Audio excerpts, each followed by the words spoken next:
bring back dinosaurs, and they're here with us in the modern world. What was that conversation like? I don't know, he just called up one day and said, would you like to work on a movie? I said yes. Steven Spielberg. Yeah, I said yes.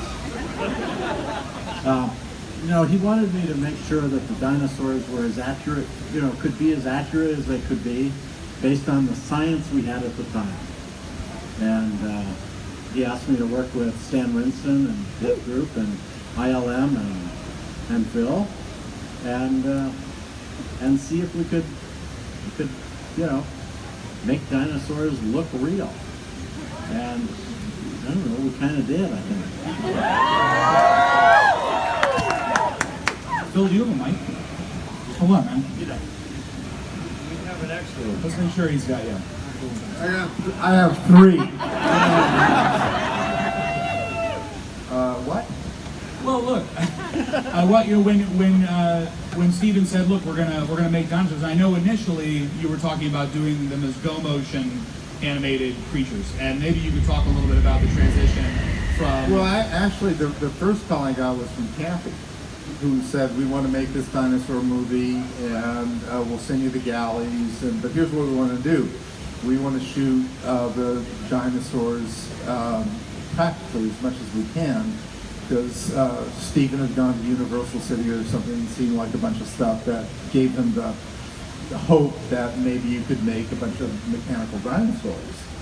And that was the path that Kathy was on. I was going, man, I don't think so. And, why not? It was like, well, I don't have a good answer for you, but it's kind of like the same reason we can't have golf courses on the moon. It just, it doesn't, that can't happen right now. So it's going to have to be a mix of a bunch of conventional things.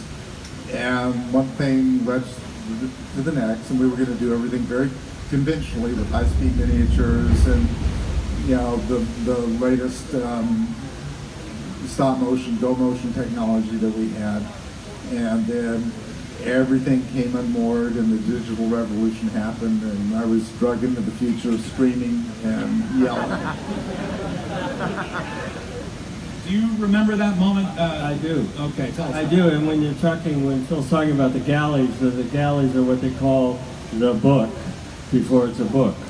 And Michael Crichton had brought this book to us at Amblin, and Stephen loved it and said, let's go make this movie, and that's when Kathy then started bringing together the creative components to do that, and one of them was to call Phil and ILM and Stan and all the rest of us, and we started doing a budget and a schedule and starting to put this together. Laura, when we were up, we're up here, we've been looking down at you guys having fun down here, and we watched these rappers come out, and when it happened, you had like an actual physical reaction where you're like, I can't deal with it. Like it felt too real for you. Do you remember when the very first time when you had to either pretend to be looking at a dinosaur or you really were staring one down? Like, what was that like? Well, yes, I was in trauma just above this experience, and our friend said, you can be with the raptors, like there's a virtual reality. I was like, I did the virtual reality. I don't need to have that experience. But I will never forget it, and I think it was extraordinary. As people ask always what this experience was like the first time we made the film, it felt like this pioneered indie movie, because we were all there and these brilliant inventors were coming up with something that had never been done before, some of which was right in front of us, thanks to Stan Winston, and some of it we had to imagine. And it was extraordinary. Sometimes we didn't know we were doing. Not that an X on a piece of paper isn't terrifying. And sometimes there was a raptor chasing us. Or a tennis ball, yes, true.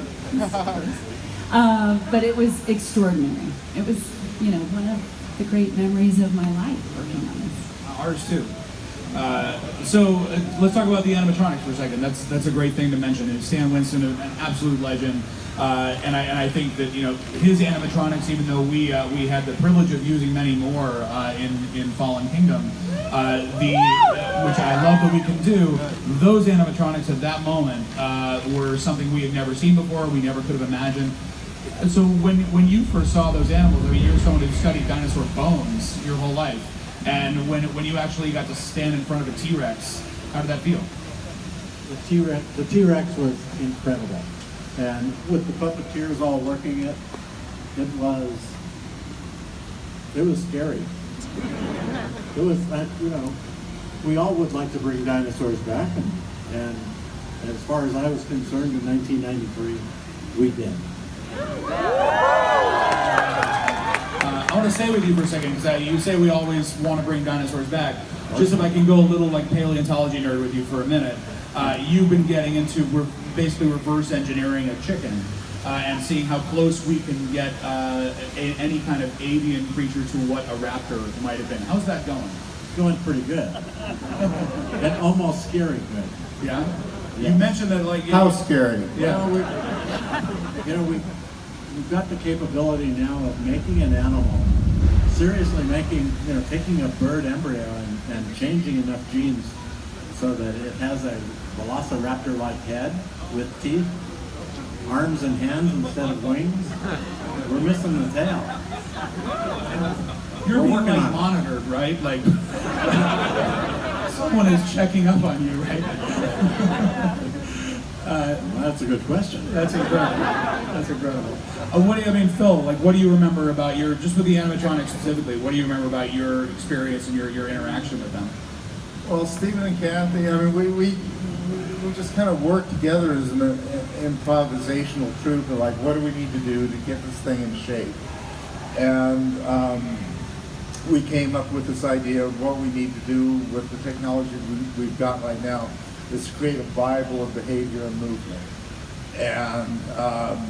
And even though we were using stop motion technology at the time, that got switched out to computer graphics, it was all just doing sketches of what it could be, what would the behavior be, what are they like this, what do they like to run at 5 miles an hour, 10 miles an hour, 25 miles an hour, where does it break, where does it look good, just making aesthetic decisions and slowly pulling that into this dinosaur Bible that would be the transitional kind of thing between what would become the computer graphics work and the Stan Winston work. And so then we were able to break it down between this is practical Stan, this is CG, blah, blah, blah, blah, blah, blah, blah.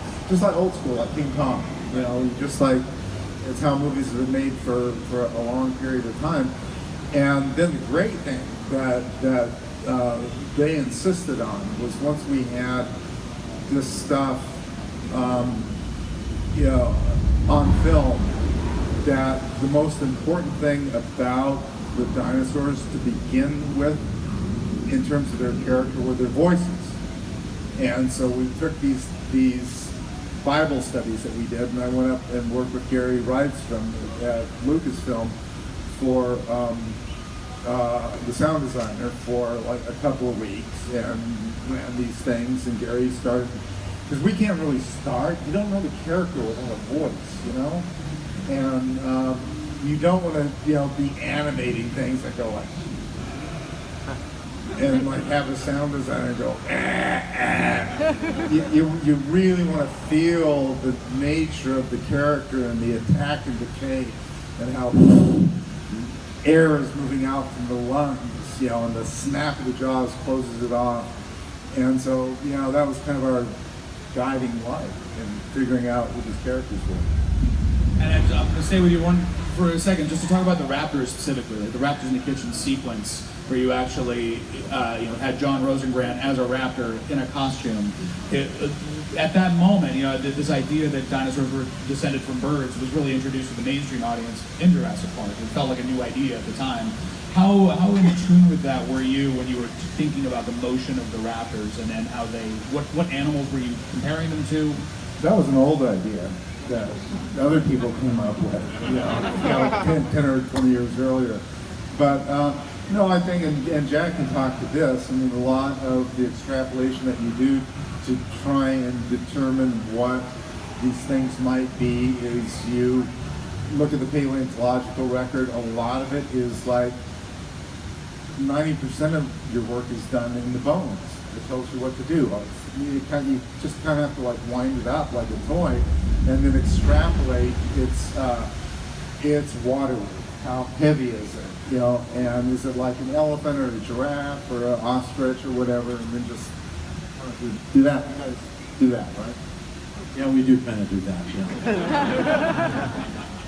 yeah. So Frank, like so much of, I've learned everything that I know about producing from Frank, and so much of producing is problem solving and trying to make sure that, that the filmmakers have the freedom to be creative without worrying about all of the stuff that happens and goes wrong constantly that has to be handled. As one of the best at that in the game, what are some things that happen on this movie that you remember that just had to get handled? Well, I think right from the start, everybody's trying to accomplish Steven's vision. And at the beginning, because it was pre the breakthrough in CG, Steven said, I want to build a T-Rex, life-size T-Rex. And that's kind of where we started, and we all went, yes, sir. And Stan Winston looked at us like, have you lost your mind? And he wanted it to run. That was the other thing. So, we of course charged forward and thought, well, we can do this, but everybody was working on the problem, and that created the breakthrough up at ILM, and that's when we then had to readjust the way we're going to make the movie and do this Bible that Phil was talking about, where Steven went through and, he's a genius at this, where he said this shot is just the foot and this shot is just the mouth. And so we knew exactly what we had to create from the Bible, and that's how everybody worked together as a team to create the movie. Did you feel were there limitations at all that allowed the movie to be better? Because I know there's absolutely. I mean, I always feel Steven gets more creative when he's put in a box and told he can't do something, and he gets more creative.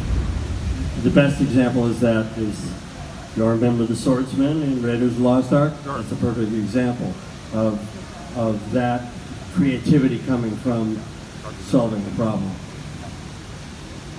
Lauren, I would just love to hear a little bit about your experience with Steven.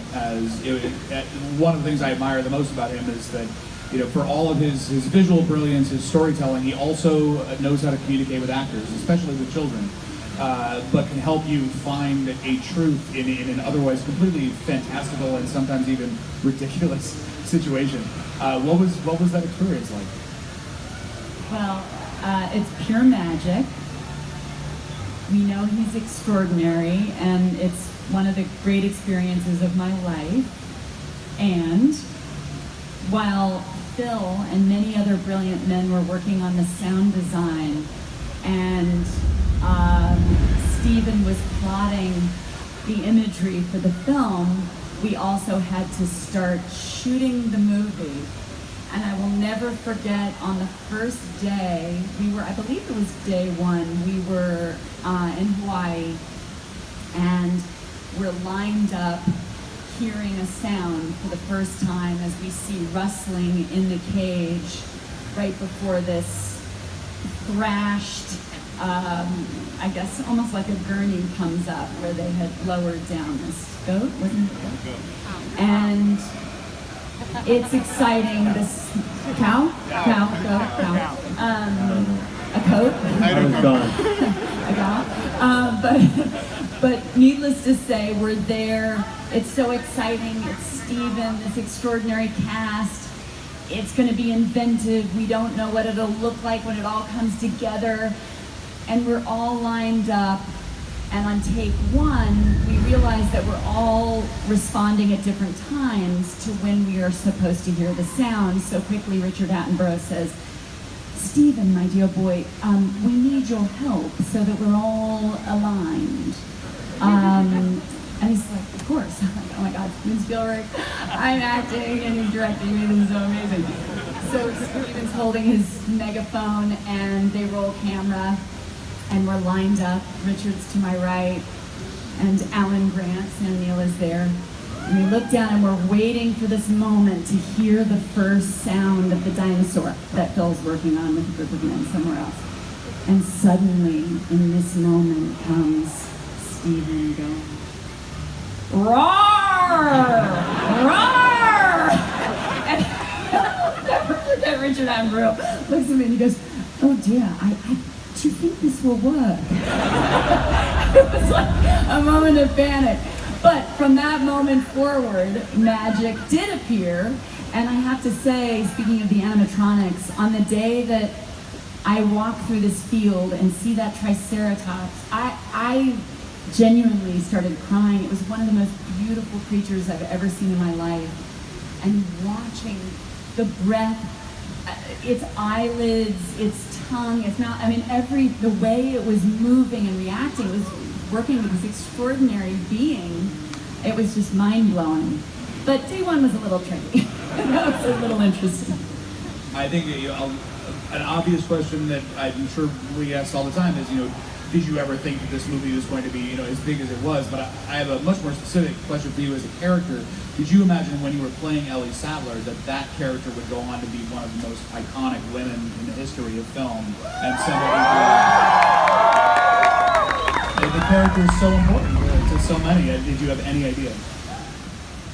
Well, Stephen did say the first time we met to talk about it, he was like, "This is a movie with dinosaurs. These things are going to happen. This is maybe different than a David Lynch movie, but I'm just going to say this. We are going to invent a feminist that no one will forget." And I was like, "Oh, man." It sounded amazing. And it's, an incredible privilege, thanks to this gentleman here and all the others involved, to have been part of it and to watch how Ellie and these characters live on. It's very exciting. Question for you, sir. I think all of us in our different fields tend to learn through mistakes, through errors that happen, and then you find some kind of solution that ended up being better than anything you could have imagined. In your line of work, when it comes to consulting, it doesn't, you're science-based. There's not a lot of room for mistakes, and yet there were interpretations of what you felt dinosaurs should be, based on your understanding of them from digging them out of the ground with your bare hands. He actually mentioned, I said that we were going to be going to the Smithsonian to go deep in and look at all of the fossils and some that haven't even been identified yet. And he said, well, when you see the T-Rex, that one's mine. Which very few people can say. But I'm just really interested in hearing from you on the difference between dinosaurs as you understand them and the dinosaurs as they were represented in the film. Well, first off, Stephen and I had a lot of conversations about what dinosaurs could do and what they couldn't do, and occasionally he took my advice. The cool thing about paleontology is all of the animals that I work on, including the Tyrannosaurus Rex, are dead. They're just skeletons. We don't really know that much about them. We do a lot of science and we guess a lot, but Stephen had a kind of a thing where he said, if you know for sure that something is wrong, I will fix it. But if you don't know for sure, if scientists don't really know, then I'm going to do whatever I need to do to make a good movie. And I thought that was pretty cool, actually, because I do the same thing in science, right? Yeah, Jack actually busted me in front of Spielberg one day because I had done some tests where I was thinking, okay, well, the Crichton thing, they steal frog DNA and whatever. And so I'm looking for an acting trope or the raptors. What would be really cool as a thing, as a feat, is to give them a lizard tongue that snakes out and test the air. And it's this is really a cool looking thing. And so I brought it in and Jack said, that would not happen. They are birds, they are not lizards. And I'm oh, come on, Jack. This is DNA sorcery bullshit. But Stephen was very adamant at saying, no, you know what, I really want this to be, I don't want to play And you've got to get to this point with the director sooner than later. Like, what are you doing?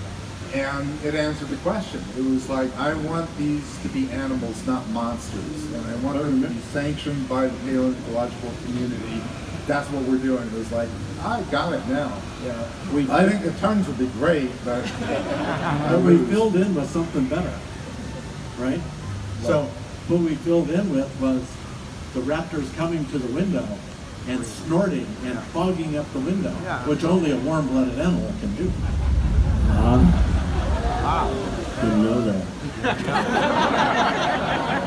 And the tongue thing, I think, I can see his wheels turning already. It's hard, I think, and Steve and I have talked about this a lot. Like, it seems like the rule that we've ended up with on all of these movies is, at least for me, is I don't want the dinosaurs to do anything that another animal that currently exists couldn't or wouldn't do. And as long as we can keep it within the realm of living animals that we know, that they're not dragons, they're not monsters. But I feel that same amount of pressure in creating the balance between science and entertainment. And it's one of the weights that's kind of always been on the shoulders of this franchise that you have to think about all the time. Frank, I was mentioning mistakes, and I think some of the kinds of, not really errors, but unexpected things that happen on movies are weather, storms. I've heard a story from Kathy involving a whole plane coming in to take people off the island.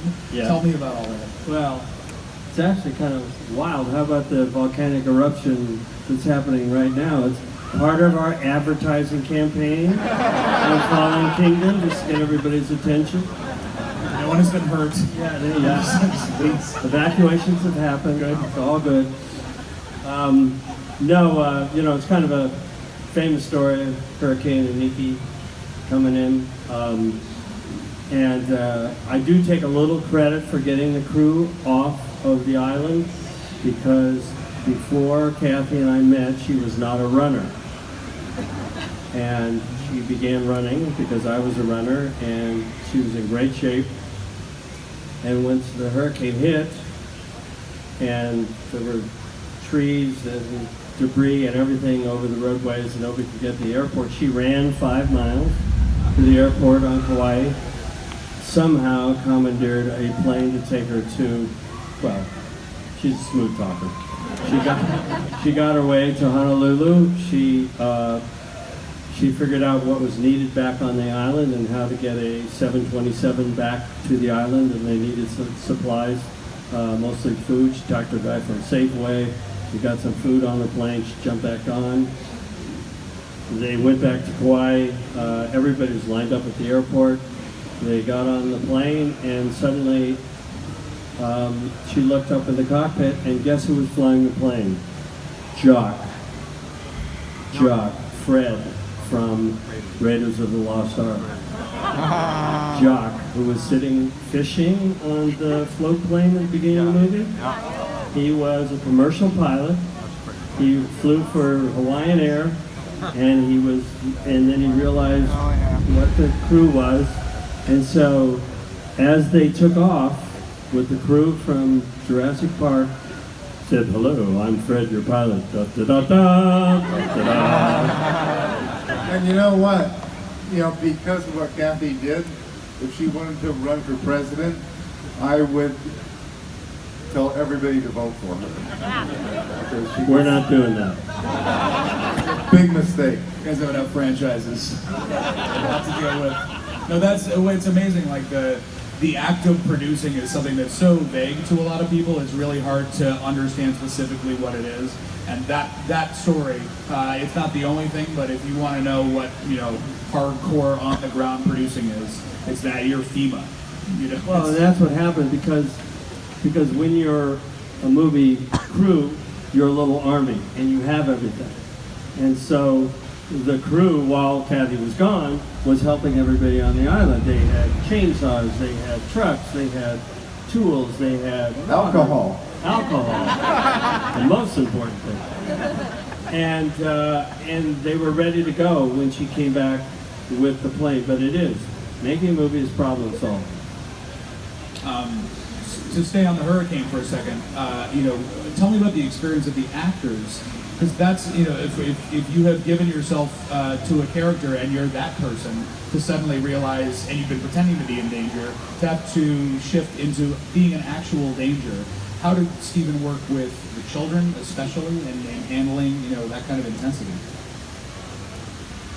Well, it was incredible. We all actually ended up in a small conference room. Yeah, like a ballroom. Yeah, together, going through the experience, which was, horrific. None of us will ever forget The it. ceiling collapsed. The ceiling collapsed and we had to move to one corner of it. We were ultimately below sea level. We've all now processed, which was terrifying, and somehow got through it, thank God, obviously. I have to say my strongest memory, as an aside, which speaks to everything we all love about Stephen the filmmaker, is that we sort of got paired up at the end of the hurricane in order for everybody to kind of keep track of each other. And our crew was extraordinary. These guys went out with everything they had to help And the communities generators, they had and generators, which were able to power the and hotel. And cutting down trees so people could get through, EMTs and everything. I mean, it was pretty amazing to watch everybody work together for the island of Kauai. And then that first night we were paired up, and Stephen, just because we had time to kill, and this just makes me so, I just love this so much, I guess was bored and can't stop directing. He had a flashlight. We had a little emergency kit, and he had a flashlight in it. And he goes, "Laura, come here." And he puts me in front of the mirror of the bathroom in this tiny room with like one section of the hotel had been untouched. And he stands me in front of the mirror with the flashlight, and he goes, "Okay. Love story, horror film. Love story, horror film." And starts lighting me. And he's like, "Okay, say this line." And I'll be like, "Yes, my dear." And he's lighting me as though, and then he gives me a scenario, and he's like, "Okay, the dinosaur's coming." I was like, "Oh my God, you cannot stop directing, even in the middle of an emergency." I thought it was the most amazing thing ever. But he was always at play and always an inventor, and I think somehow that kept such calm for everybody. And as well, he was, I think, the last voice on the radio. Remember that? To Los Angeles. They had NPR or something. Do you remember? And he was on the radio, and then it cut out, and everybody didn't know what had happened. And it was quite terrifying, but we were incredibly bonded. It was an amazing experience to go through something like He that. would send guys out, the doors of the hotel into the storm. in the storm, and some of the shots are in the movie, Yeah, right? Of yeah. the breakwater and all that stuff, and there would be like, it was like a fucking hurricane, and there would be these giant pieces of aluminum that were like razor blades, 4x8 sheets going blah blah blah blah blah blah blah through the air, and they would be out there like grabbing stuff. No, and it was the day before they would finish. There was one day left, and they didn't make it. They had to come back to finish. Pretty amazing. It's incredible. So, like, you go through all of this, and going through any movie, like it is an ordeal. You're pushing a giant boulder up a hill, and yet you get to the end of it, and now here we are 25 years later, and you're looking out at all of these people who genuinely love this thing that you all created over the course of that experience. What is it that made this movie, beyond most all other movies ever, create this kind of love? I don't know. We have to ask them. Dinosaurs! Dinosaurs. Right, it's the dinosaurs, because they were with us at some point, I think. That's what makes it different. It's science fact fiction that we're creating now. But you know that guy was here one day. And that's, I think, what, and there's the science of it and the paleontology that we all learned at school. And it's cool now we get to see them actually tell the story.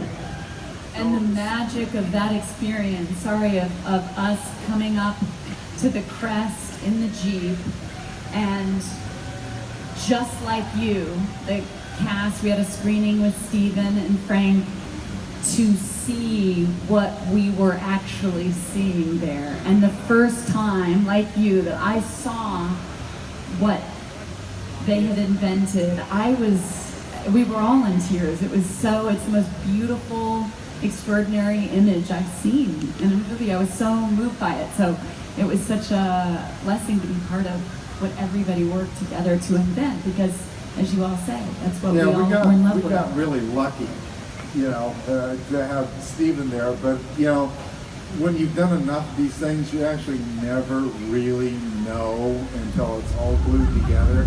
And so Kathy invited me and Dennis Spearin down, and I think it was like one of the answer prints at Amblin. And so it was just us in the screening room, and she ran the movie.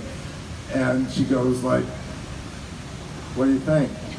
I go, "It's not terrible." And she goes, "That's what I thought, too." And that's like the greatest thing that you can feel as a filmmaker, when you realize that you've worked on something that didn't disappoint you. One way or the other, it was actually special.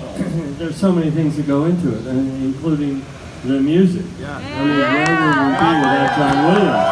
Without this theme that's starting to drive me crazy here, but it's Drive you crazy, you know. oh my God. But yeah, so at that moment when you see it, now there's this theme that we all know in our sleep. So it's all of these elements coming together, and you really don't know until they're all together. I'm going to answer my question. For me, I feel like there's a humility that's in. I mean, there are other movies with dinosaurs in them, but to me, there is a humility in these movies of us in the shadow of these creatures that were here before us, that are so magnificent and just remind us. We even have a line in one of our movies, remind us how small we are and how new we are. And I think that in all of the work that you did, that humility is infused into the film. We recognize that this story we're telling is bigger than us. And look, the legacy that all of you have left behind, I think, is evidenced here. It's evidenced in all of your kids who are going to watch this movie, who have seen some now for the first time. It's humbling for me to be up here with you. So thank you so much for coming and sharing all of this. Thank you guys.